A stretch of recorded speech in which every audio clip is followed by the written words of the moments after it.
6 दिन क्यों कार्यकाल कितना होता है नेहा? लोकसभा का कार्यकाल कितना होता है?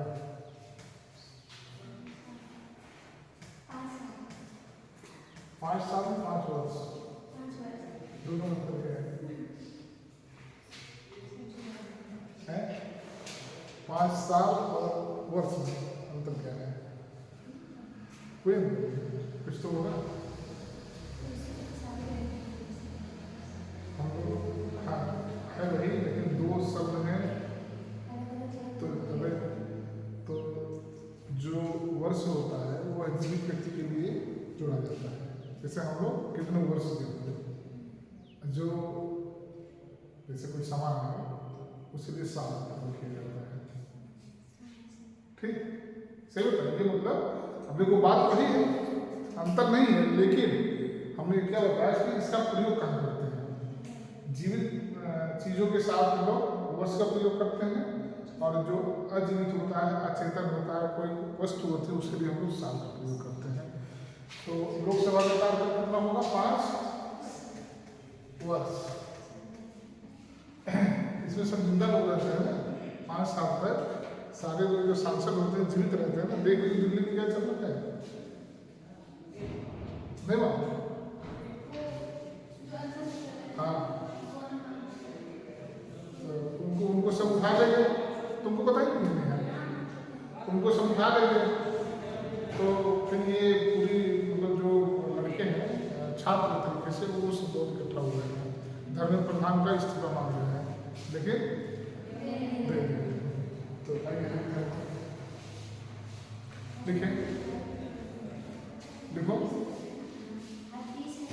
हाँ क्या पैदल मार्च करेंगे, वही तो ऐलान किए थे ना, वही मतलब वहाँ से जंतर मंतर से संसद भवन की तरफ जाने वाले थे, तो वहाँ पर उन्होंने मिलिट्री वगैरह नहीं रोकेंगे वो। तो देखो क्या होता है, वो जा पाते हैं किसको मतलब भाग के हटा दिया, अनशन खत्म कर दिए।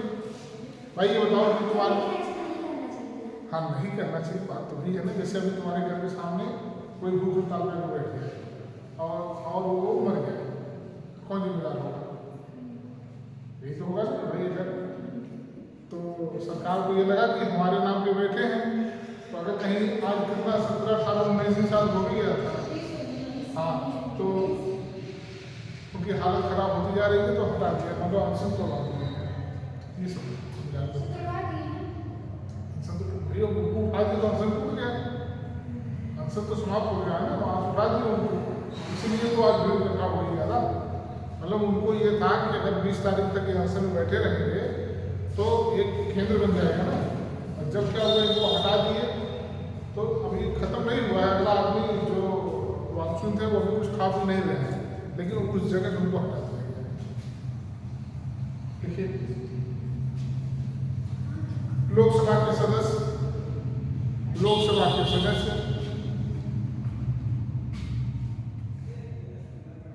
5 वर्ष के लिए चुने जाते हैं, लेकिन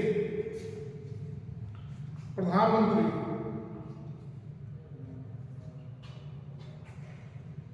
की सलाह पर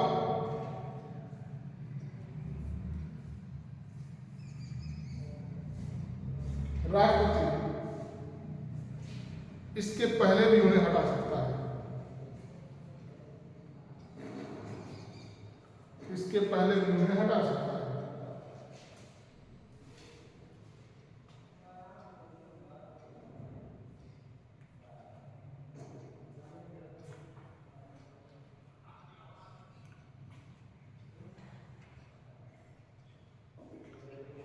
अगर हम लोकसभा के सीटों की बंटवारा की बात करें, अगर हम प्रतिनिधि को लोकसभा के सीटों की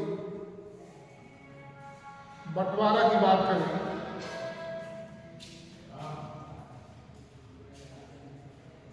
तो यह जनसंख्या के आधार पर होता है, यह जनसंख्या के आधार पर होता है।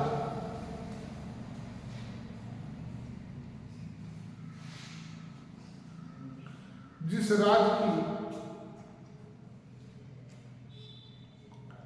जितनी बड़ी जनसंख्या होगी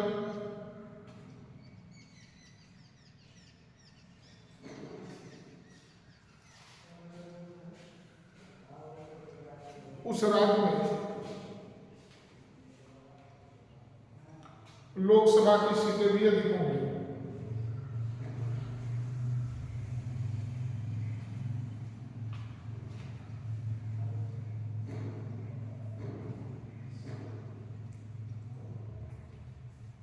जैसे पूरे देश में उत्तर प्रदेश की जनसंख्या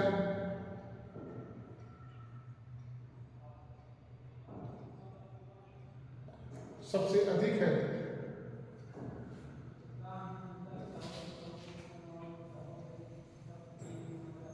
तो यहां लोकसभा की सीट भी सबसे अधिक।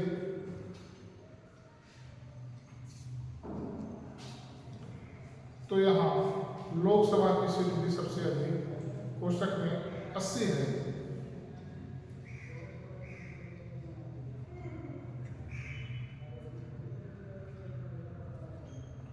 और नागालैंड और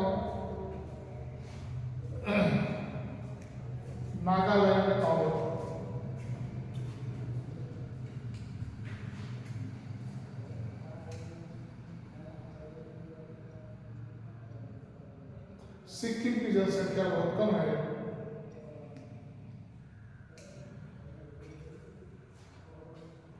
इसलिए यहाँ लोकसभा की एक एक सीटें हैं।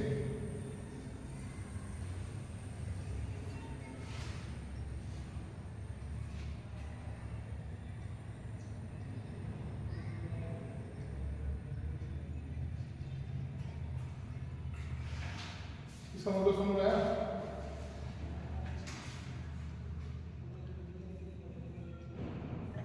जैसे अगर आपसे कोई ये पूछे कि ये जो लोकसभा की सीटें होती हैं इसके बंटवारे का आधार क्या होता है, तो आप क्या बताएंगे? जनसंख्या। लगभग 10 लाख जनसंख्या पर एक लोकसभा की सीट होती है, लगभग, ज़्यादा कम हो सकता है। फिलहाल 10 लाख आपको नहीं याद रखना है, आपको बस इतना ही याद रखना है कि लोकसभा और विधानसभा की बात हुई है कि सीटों की जो संख्या का निर्धारण किया जाता है वो जनसंख्या के आधार पर किया जाता है। जैसे मान लीजिए कि हमने आपको बताया कि जो भारत का उत्तर प्रदेश सबसे अधिक जनसंख्या वाला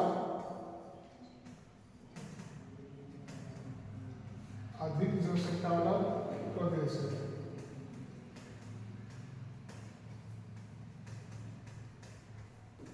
ठीक है, यहाँ पे कितनी सीट है? 80 है। अब जहाँ पे कम होगा सबसे अधिक यहीं पर है। इसके बाद जनसंख्या कहाँ की अधिक है? महाराष्ट्र। ठीक, मतलब इस तरह आप देखेंगे बिहार, महाराष्ट्र करके वहाँ जब जैसे आप घटते चले जाएंगे तो लोकसभा की सीटों की संख्या में क्या हो जाएगी? घट जाएगी। उसी तरीके से उत्तर प्रदेश का सबसे अधिक जनसंख्या वाला जिला कौन सा है? इलाहाबाद। ठीक, तो यहाँ पर विधानसभा सीट कितनी है? इलाहाबाद में विधानसभा सीट कितनी है? नहीं बता, कोई बात नहीं। कितना? इलाहाबाद तो उत्तर प्रदेश की है ना, मैं इलाहाबाद की बात कर रहा हूँ। देखो, जैसे अगर हम इलाहाबाद की बात करें,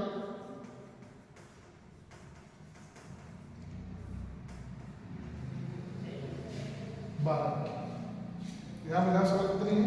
12। इसके बाद दूसरे नंबर पर आता है आजमगढ़, जनसंख्या 10, जौनपुर 9।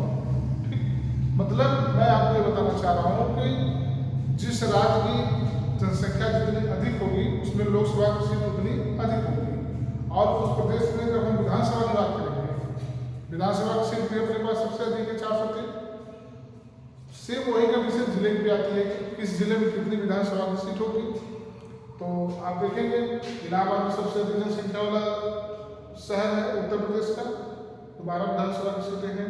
उसके बाद आगे बढ़ का नंबर आता है, वहाँ पे 10 है, फिर इस तरीके। तो आपको यहाँ पे ये याद रखना है कि लोकसभा और विधानसभा की सीटों का जो बंटवारा होता है वो जनसंख्या के आधार पर होता है।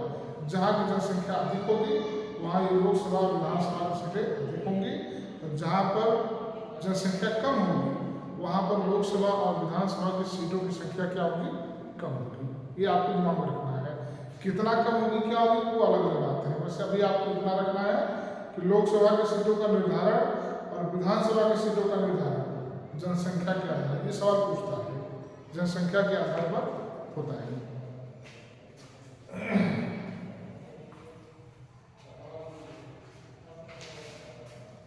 पैराग्राफ से देखिए,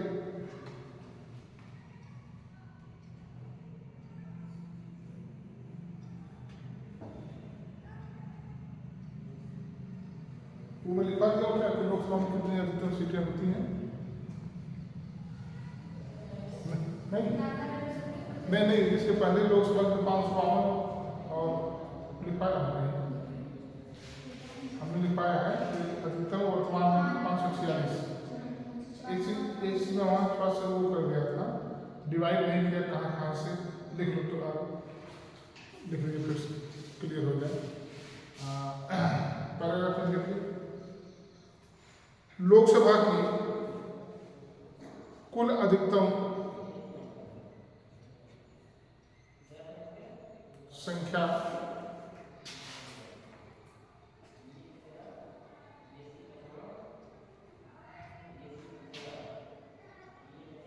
552 है,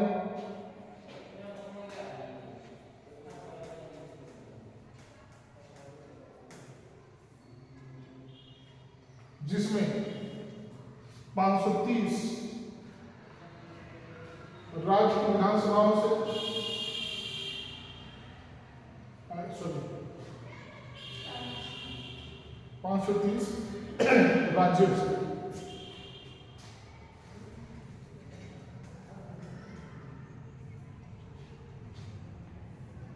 और 20 केंद्र शासित प्रदेशों से।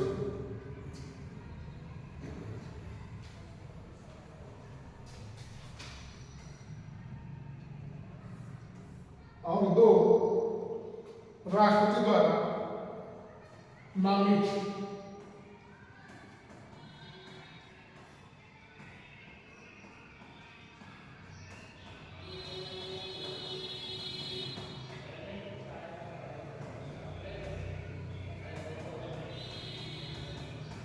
परसेंटेज बताऊंगा से कौन सेंटेज भाई अपने मुझे लिखा है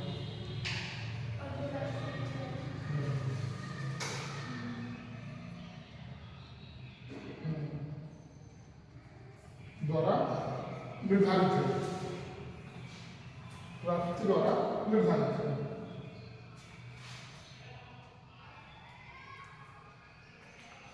हो गया।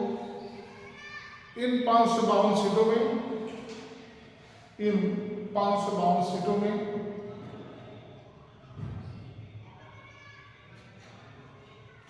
SC ST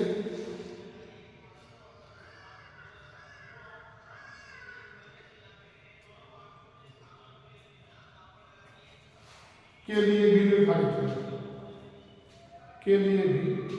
है।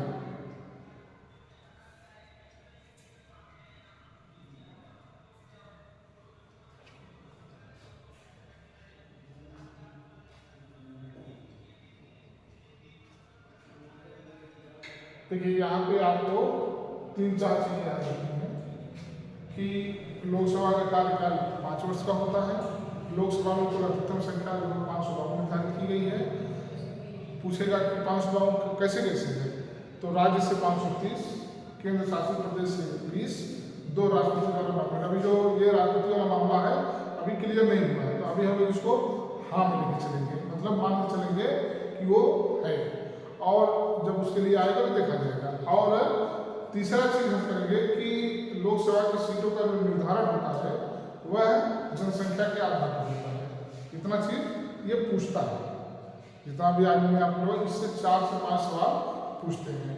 जनसंख्या, कार्यकाल, अधिकतम संख्या और वो संख्या कैसे कैसे है। ठीक, अगले हम डालिए लोकसभा के पदाधिकारी।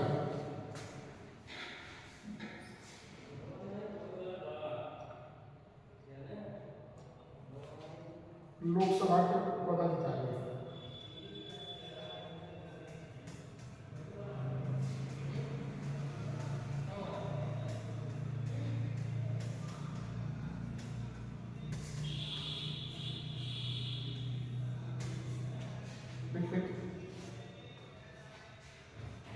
देखिए पहले इसको समझिए थोड़ा सा।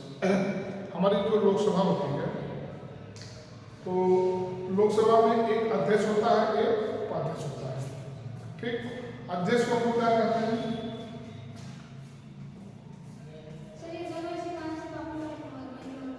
क्या होगा? हाँ बता रहा उसी अध्यक्ष को क्या कहा जाता है वहां पे? स्पीकर। ठीक, जो अध्यक्ष होता है, अध्यक्ष तो अध्यक्ष है, लेकिन लोकसभा में इसका नाम स्पीकर होता है। और एक होता है उपाध्यक्ष। देखो उपाध्यक्ष जहां उप लग जाता है, ये अगर ये किसी कंडीशन में नहीं है, काम करने में असमर्थ है, तो उसका काम ये करेगा। जैसे हमारे उत्तर प्रदेश में 2 डिप्टी सीएम हैं, एक मुख्यमंत्री, एक 2 उप मुख्यमंत्री। तो उप का कोई काम है? कोई काम ही नहीं। बस ये है कि बना दिया गया कि तुम भी खुश रहो कि तुम उप मुख्यमंत्री हो, लेकिन काम को कुछ नहीं। तो अब देखिए इसमें होता क्या है कि अब ये सवाल आप पूछ सकते हैं सर ये अध्यक्ष और ये उपाध्यक्ष आते कहाँ से हैं? जैसे हमने बताया आपको कि लोकसभा का जो कार्यकाल होता है 5 वर्ष का होता है। इसको अच्छे से आप समझिएगा। तो जाहिर सी बात है 5 साल के बाद लोकसभा भंग हो जाएगी, खत्म हो जाएगी, फिर चुनाव होगा, नए लोकसभा का गठन होगा। अब जब नए लोकसभा का गठन होगा, सारे लोग चुन के वहाँ पे जाएंगे, तो हमने एक चीज़ आपको बताया था कि लोकसभा के सदस्यों का जो कार्यकाल होता है कब सुनाया जाता है। जैसे मान लीजिए आपने वोट दे दिया, आज काउंटिंग हो गई और मान लो नेहा खड़ी, नेहा से तो नेहा का कार्यकाल कब से माना जाएगा? 5 साल। जिस दिन शपथ लेगी। ठीक, अब शपथ क्यों लेगी? आज तो ये जीत गई है, लेकिन अभी शपथ तो हुआ नहीं है, इसका मतलब कार्यकाल अभी से नहीं जोड़ा जाएगा। शपथ कहाँ होगा? संसद भवन में। सारे लोग को ये दिन बुलाया जाएगा कि भाई इस दिन शपथ समारोह होगा, तो सारे लोग आना पहुँचेंगे, जितने लोग जीत गए हैं 545 या जो भी कुछ है, सारे लोग आ जाएंगे। तो अब ये होता है कि इनको शपथ कौन दिलवाएगा? भाई एक व्यक्ति तो शपथ दिलवाएगा। तो एक हमारे लोकतंत्र की एक परंपरा है कि चुन के आए हुए में जो सबसे वरिष्ठ व्यक्ति होता है, भाई 25 साल इसी न्यूनतम आयु रखी गई है, लेकिन कोई 60 साल का, 65 साल का, 68, 70 साल का भी व्यक्ति चुन के गया है। एक तो ये उम्र के हिसाब से वरिष्ठता होंगी। एक होता है कि कोई व्यक्ति जो 7-8 बार से लोकसभा में आ रहा है जीत करके, आप पहली बार नहीं हो। ठीक, तो अमूमन ये देखा जाता है कि जो सबसे वरिष्ठ व्यक्ति है वह वरिष्ठ व्यक्ति उम्र में भी बड़ा हो सकता है, या तो ये भी हो सकता है कि 5-6 बार लगातार चुन के आ रहा हो, तो उसे जानते क्या बना दिया जाता है? इसको याद रखना, आपको लिखना बहुत जरूरी नहीं है।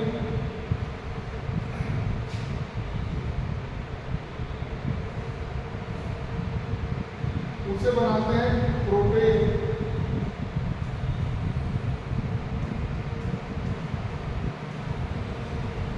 Pro tem speaker.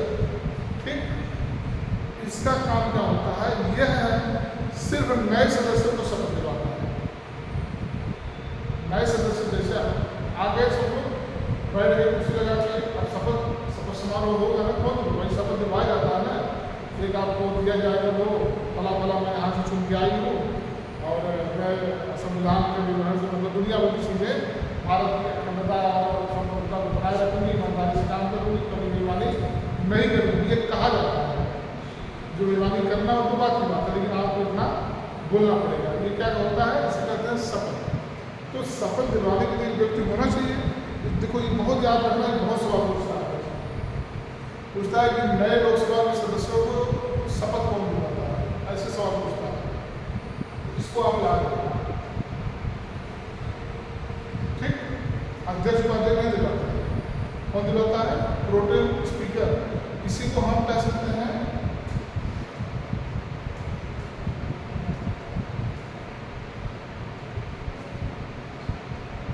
अस्थायी अध्यक्ष कह सकते हैं, लेकिन इसका जो नाम मिलता है संविधान में भी और हर जगह प्रोटेम स्पीकर मिलता है। इसका मतलब ये हो सकता है, लेकिन ये कभी एक बार कोई एग्जाम आया था, मुझे लगता है कि IAS से बोला था, उसमें ये सब लिख दिया था अस्थायी अध्यक्ष, ठीक। लेकिन इसी जो इंग्लिश थी, इंग्लिश में प्रोटेम ही दिया था। तो आपको प्रोटेम स्पीकर याद रखना है, और अगर अस्थायी अध्यक्ष दे रहा है तो आप इंग्लिश वाला वर्जन देखना होगा, प्रोटेम आपको याद रखना है। तो नए सदस्य को शपथ कौन दिलवाता है, प्रोटेम स्पीकर। चलिए अब ये प्रोटेम स्पीकर क्या किया, सभी को शपथ दिलवा दिया। मैं लोकसभा यहाँ से जीत के आई हूँ, तो क्या वहाँ से आया हूँ, हो गया। अब ये होगा कि अब लोकसभा का असेंबली का मानसून सत्र से चालू हो जाएगा। हमने आपको बताया था ना कि लोकसभा के संविधान में दिया गया है कि लोकसभा की कम से कम 2 बैठकें मतलब सत्र होना चाहिए, लेकिन हमारे भारत में लगभग 3 होता है, एक शीतकालीन सत्र, एक मानसून सत्र, एक ग्रीष्मकालीन सत्र। ये 3 व्यवहारिक होता है, और कभी कभी अकस्मात अचानक कोई अगर दिक्कत परेशानी समस्या आ गई तो संयुक्त अधिवेशन खुद आ जाता है, ठीक। इतना आप याद रखिए। अब होगा क्या, ये सबको शपथ दिलवा दिया, तो अब ये होगा कि लोकसभा की कार्रवाई कैसे होगी। तब उन्हीं में से जो लोकसभा के सदस्य शपथ लेके बैठेंगे, उन्हीं को सर्वसम्मति से, उन्हीं में से एक व्यक्ति को सर्वसम्मति से अध्यक्ष चुना जाता है। सभी लोग मिल उसमें वोट नहीं पड़ता है, बस हाँ सहमत है, हाँ हाथ उठाओ, इस तरीके से तो एक अध्यक्ष चुन लिया जाता है और एक उपाध्यक्ष चुन लिया जाता है। अब आप भी लोकसभा के सदस्य हो, लेकिन अगर आप अध्यक्ष चुन लीजिए तो आपके लिए कुर्सी एक अलग से लगती है। जिसमें लोकसभा का कौन स्पीकर, लोकसभा का स्पीकर कौन है, अध्यक्ष कौन है, ओम बिरला, वही है। हाँ तो ठीक है, वो भी लोकसभा के ही है, लेकिन उनको स्पीकर बना दिया गया, उनकी कुर्सी ऊपर हो जाती है। अब वो क्या करेंगे, अध्यक्ष मतलब कि हम आप लोग को क्या करेंगे, नेतृत्व करेंगे। जैसे नहीं होता संसद भवन में बहस हो जाती है ना, तुमने ये नहीं किया, तुमने वो नहीं किया, दुनिया भर सुनियो नहीं लोग बहस। संसद में जब बहस होती है, जो सत्ता पक्ष के लोग होते हैं, जो विपक्ष के लोग होते हैं, एक दूसरे को आरोप लगाते हैं, कभी माइक नहीं करते हैं, कभी लड़ने को तैयार हो जाते हैं, काटना। तो उसमें जो स्पीकर होता है वो संभालता है, डांटता है, और माइक का जो कनेक्शन होता है बोलने वाला इसके पास रहता है। ज़्यादा अगर आप उल्टा सीधा बोलें, किसी गाली गलौज करेंगे तो आपकी माइक बंद हो जाएगी। तो माइक बंद होना भी एक तरीके से आपका अपमान माना जाता है।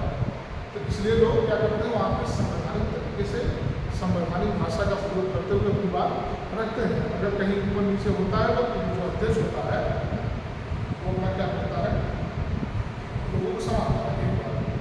और अगर अध्यक्ष नहीं है ये संभालता है, ठीक। अब एक चीज़ और नहीं आपको बता दें कि लोकसभा में और क्या होता है, कभी कभी किसी दिन किसी विशेष व्यक्ति को उस कुर्सी पर बैठा दिया जाता है। कभी कभी अभी बीच में आप देखने होंगे कि जो वहाँ से अयोध्या से जीत के आए अवधेश प्रसाद, जो जांच के पास ही है, नाम आप सुनी हो, ठीक है। तो बीच बीच में ऐसे होता क्या है कि लोगों को जो वरिष्ठ लोग हैं, जो एक तो आप अध्यक्ष बना दिए, उनके अंदर नाराजगी नहीं आए, बीच में छाट के टिकट लोग को कहते हैं चलिए आप लोकसभा का नेतृत्व करिए।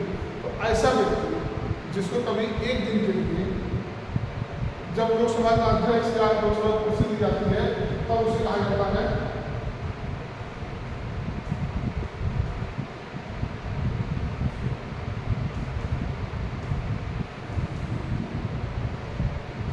पीठासीन अधिकारी। चारों चीज समझ में आई। एक तो टोटल स्पीकर जो सबसे पहले सबको शपथ दिलवाता है, किसको? हाँ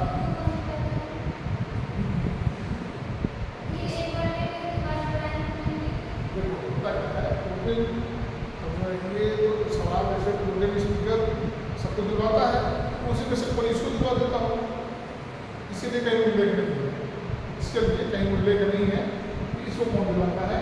या कभी कभी मान लो ऐसा व्यक्ति भी हो सकता है कि राज्यसभा के सदस्यों का कार्यकाल कितना होता है, 6 वर्ष का, तो हो सकता है कि किसी संसद की बात हो रही है, संसद में लोकसभा के लोग रहते हैं, राज्यसभा के लोग रहते हैं। हो सकता है कि राज्यसभा कोई सदस्य जो पहले से शपथ ले चुका हो उसको प्रोटेम बना दिया, इसके बारे में कहीं उल्लेख नहीं है। तो आप समझो, आपको अध्यक्ष बारे में जानना है, आपको अध्यक्ष बारे में जानना है, टोटल स्पीकर क्या होता है और पीठासीन अधिकारी क्या होता है। पीठासीन अधिकारी समझाया, कुछ बता दो किसको, किसी को बना दे सकता है। इतने लोगों में कभी कभी होता नहीं कि चलिए ठीक है एक अध्यक्ष बना है, फिक्स है, लेकिन बीच में और लोगों को सम्मान देने के लिए जो वरिष्ठ हैं उनको भी बना दिया जाता है कि आप लोकसभा का नेतृत्व करिए। जब वो 1 दिन के लिए 2 दिन के लिए लोकसभा का नेतृत्व करने आते हैं तब उनको क्या कहा जाता है? पीठासीन अधिकारी कहा जाता है। इतनी चीज़ें लोकसभा में होती हैं। कभी तो कोई यूट्यूब देखा करो कि लोकसभा में क्या देखो चल रहा है। अभी देखो मंदिर वाला मुद्दा को उठेगा, तो आज मैं देखा नहीं, अभी मंदिर वाले मुद्दे पर सरकार अपने लोगों को बचाएगी और विपक्ष वालों को घेरेगी। 2000 करोड़ रुपए का मामला गया है, कितना 2000 करोड़। जब सबसे पहले अखिलेश यादव ने इस मुद्दे को उठाया तो 3 दिन तक लोग यही कहते रहे अरे ये तो कोई मंदिर गया नहीं, झूठा आरोप है, झूठी बातें हैं। लेकिन 2 से 3 दिन के बाद तो कोई कंपनी में रखा है 10 लाख, कोई घर में जो है मचान पर 10 लाख की गड्डी फेंक के रखा है, सब पकड़ी गई तो पता लगा कि चोरी हुई है। फिर पता लगा कि 10 लाख का सोना गायब, 10 किलो सोना गायब है, और उसके बाद 70 चांदी मतलब कुल मिला करके जोड़ा कराया गया।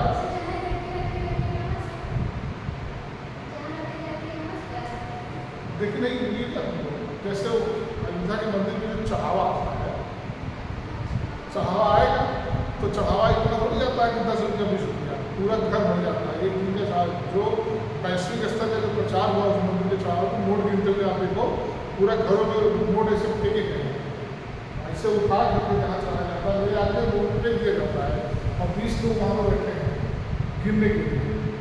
छोटी नोट अलग, बड़ी नोट अलग, गड्डी बनाओ। तो उसी गड्डी बनाते बनाते गड्डी पूरा कैमरा लगा हुआ है, लेकिन सब मिल करके अब कैसे किए हैं गड्डी गायब कर गए। तो 7 करोड़ रुपया गायब है, बाकी और जो कीमत है सब सोना चांदी से जो भी है।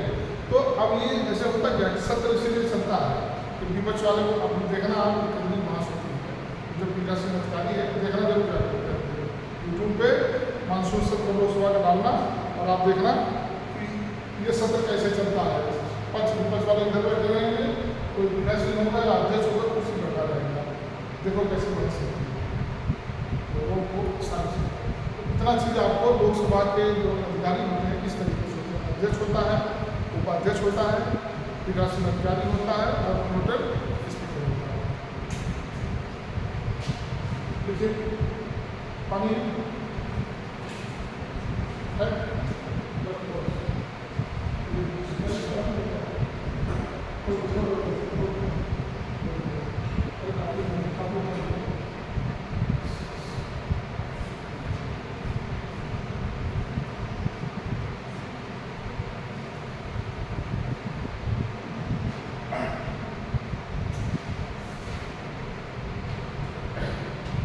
इतना समझ आ गया तो होता है। जितना चीज़ें बताया हमने यहाँ कुछ कंफ्यूज लग रहा है, कहीं कंफ्यूजन हो तो आप कुछ सही है ना, पढ़ लेना। अगर नहीं समझ आएगा या कम आएगा तो फिर होगा, लेकिन इतना चीज़ें आप मान होगा। देखिए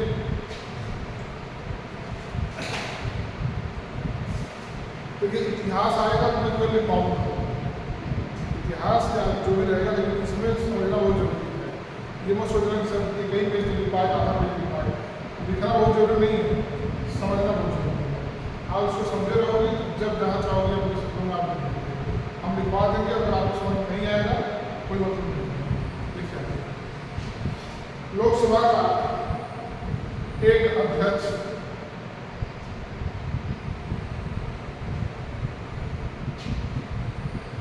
कोष्टक में स्पीकर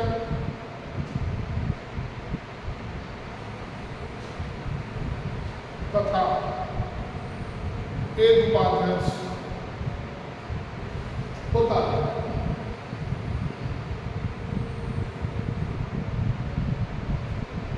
अध्यक्ष और उपाध्यक्ष को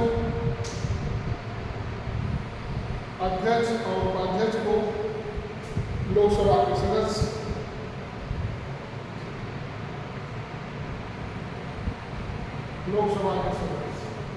अपने बीच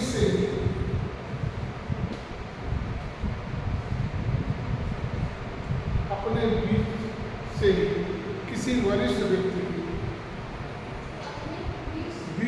मतलब अपने लोगों में से ही किसी वरिष्ठ व्यक्ति में देखना, किसी वरिष्ठ लोकसभा सदस्य,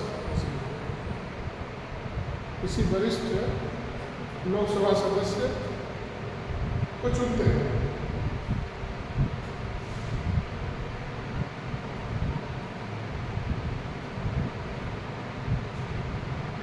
लोकसभा अध्यक्ष का पद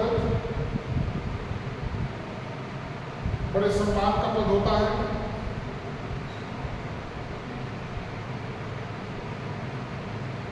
और यह निष्पक्ष होकर अपनी कार्यवाही करता है।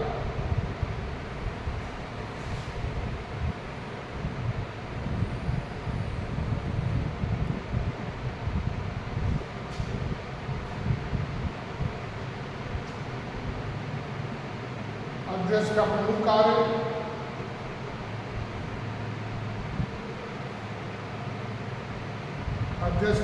कार्य लोकसभा के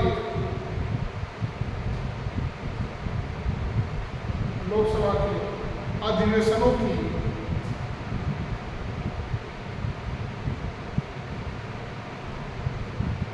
अध्यक्षता करना है। लोकसभा के अधिवेशनों की अध्यक्षता करना है।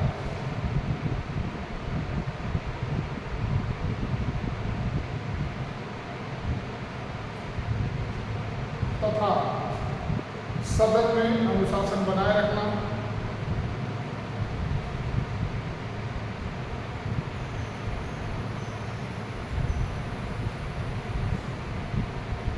सदन के कार्यों को संचालित करना।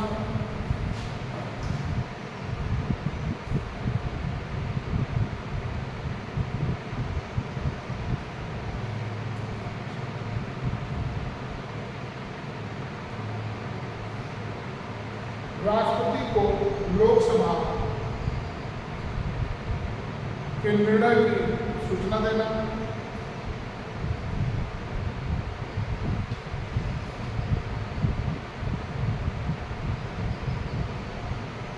तथा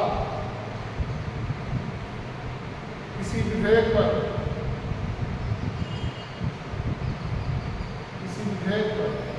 मतदान करवाना।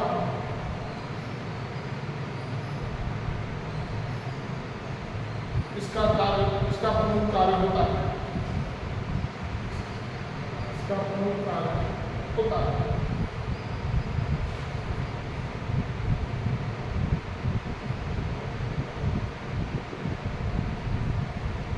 अध्यक्ष की उपस्थिति में यह कार्य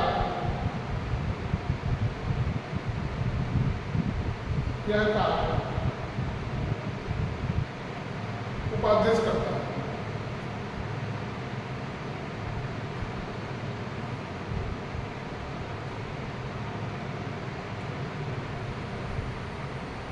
कभी कभी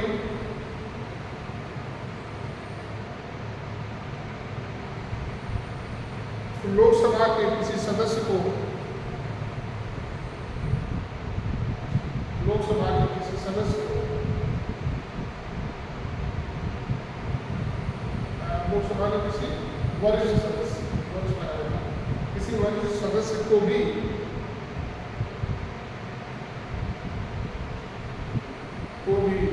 लोकसभा का संचालन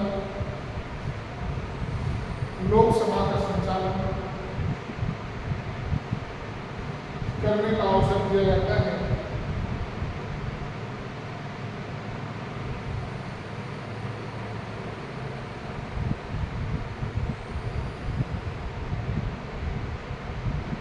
इस स्थिति में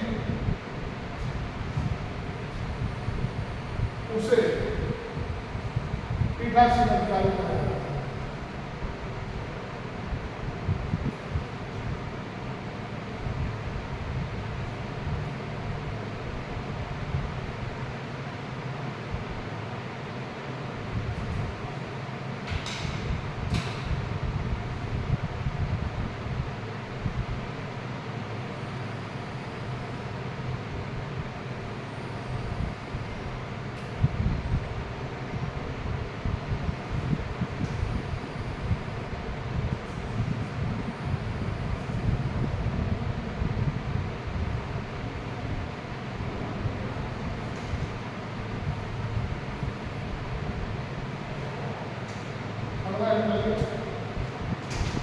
संसद के अधिवेशन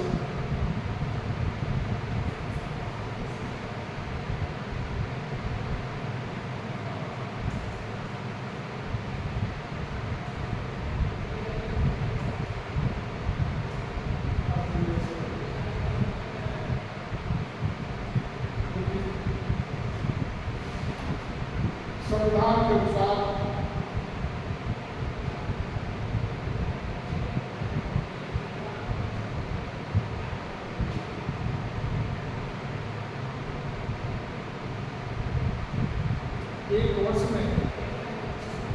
एक वर्ष में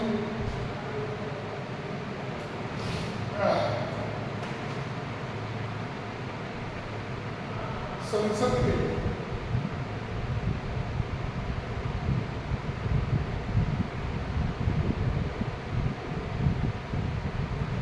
कम से कम 2 अधिवेशन होने चाहिए।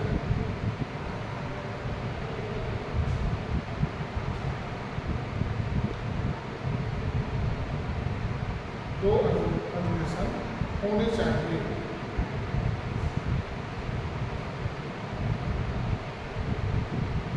लेकिन व्यवहारिक रूप में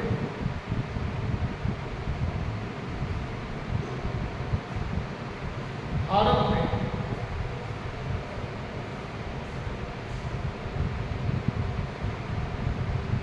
चार अधिवेशन होते हैं।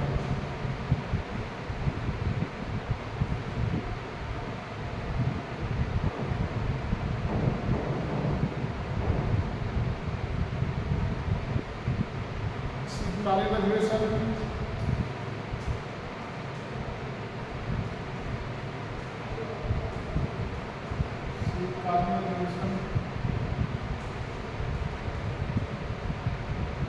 ग्रीष्मकालीन अधिवेशन,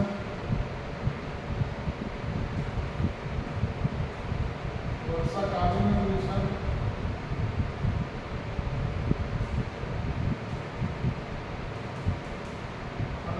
बजट अधिवेशन।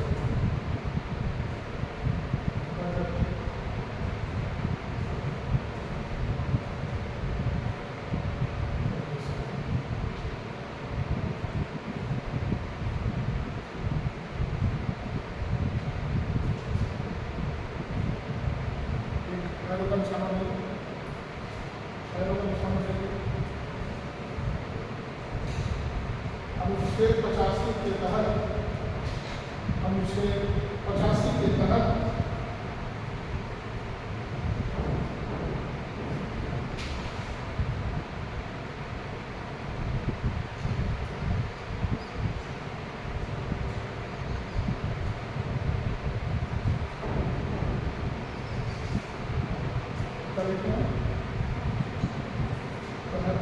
सदनों का अधिवेशन, सदनों का अधिवेशन, बुलाने का अधिकार,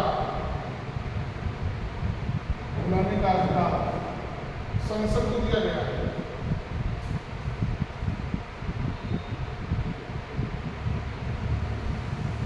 संसद को दिया गया है।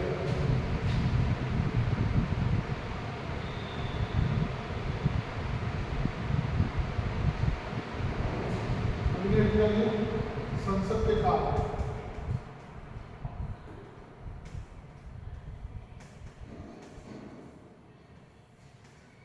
संसद के कार्य, अधिवेशन समझ में आया कि नहीं? जैसे हमने बताया कि संविधान में यह वर्णित किया गया है कि एक अधिवेशन से दूसरे अधिवेशन का जो समय है 6 महीने से अधिक नहीं होना चाहिए। 6 महीने कितनी बार होता है इसकी कोई गिनती नहीं है, लेकिन एक अधिवेशन से दूसरे अधिवेशन का जो अंतराल है 6 महीने तक हो सकता है, उससे अधिक नहीं। इसका मतलब इस साल में 2 बार जरूरी है भाई। अगर एक बार आप करेंगे तो साल भर में नहीं हो रहा है, लेकिन ये कहीं नहीं कहा गया है कि अधिकतम कितना हो सकता है। अगर कम से कम कहा गया कि 2 होना चाहिए, अधिकतम होने की बाउंडेशन नहीं है। कोई अभी क्या बताए, अभी अधिवेशन खत्म हो जाए और कल कोई दिक्कत परेशानी आ जाए तो राष्ट्रपति फिर अधिवेशन बुला लेगा, फिर खत्म हुआ फिर बुला लेगा, फिर खत्म हुआ, तो अधिकतम में कोई समस्या नहीं है। संविधान में 2 अधिवेशन वर्णित है, लेकिन व्यवहार रूप में हमारे भारत में 4 अधिवेशन हैं जो लगातार होते हैं। जो संयुक्त अधिवेशन आएगा कभी इमरजेंसी में आता है, उसकी गिनती इसमें नहीं है। 4 हमेशा होता है। अभी एक आपका शीतकालीन होगा, एक ग्रीष्मकालीन होगा, अभी वर्षाकालीन मास चालू है, और एक बार जब बजट पेश होता है। बजट कब पेश होता है? बजट किस महीने में पेश होता है? फरवरी के लगभग लास्ट सप्ताह में बजट पेश होता है, और जब बजट पेश होता है उसमें संसद में सत्र चलता है। भाई बजट कहाँ पेश होगा? संसद में पेश होगा। जब सत्र चलेगा तभी तो होगा ना, तो बजट के लिए अलग से सत्र बुलाया जाता है। तो 4 सत्र अगर आपको लिखना हो अधिवेशन के बारे में, इतना आपको लिखना है कि एक लाइन अंडरलाइन हेडिंग डाल देंगे।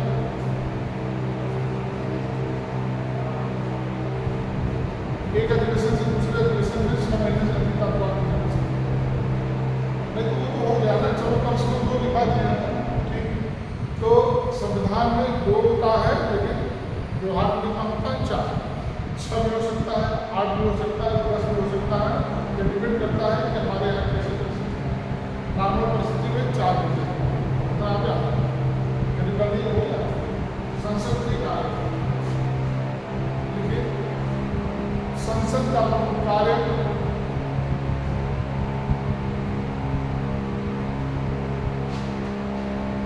कानून बनाना,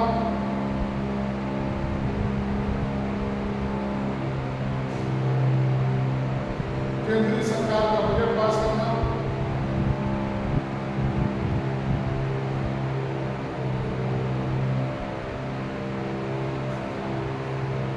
नया कर लगाना और पुराने करों को हटाना,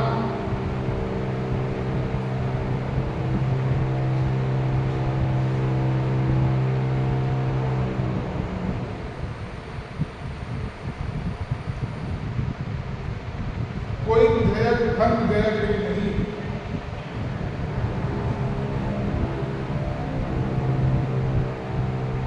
इसका निर्धारण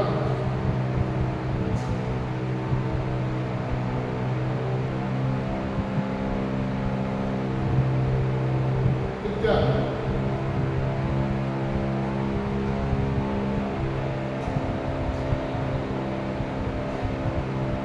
एक नीचे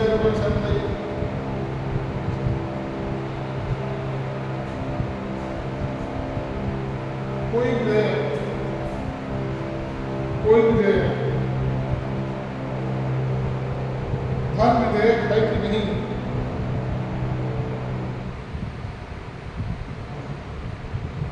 इसका निर्धारण इसका निर्धारण लोकसभा का अध्यक्ष करता है।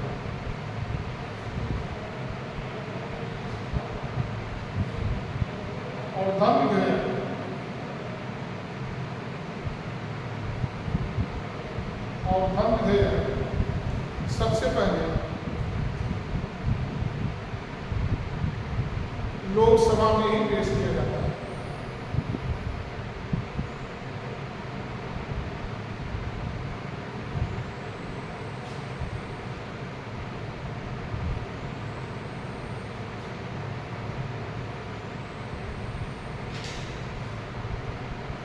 अगली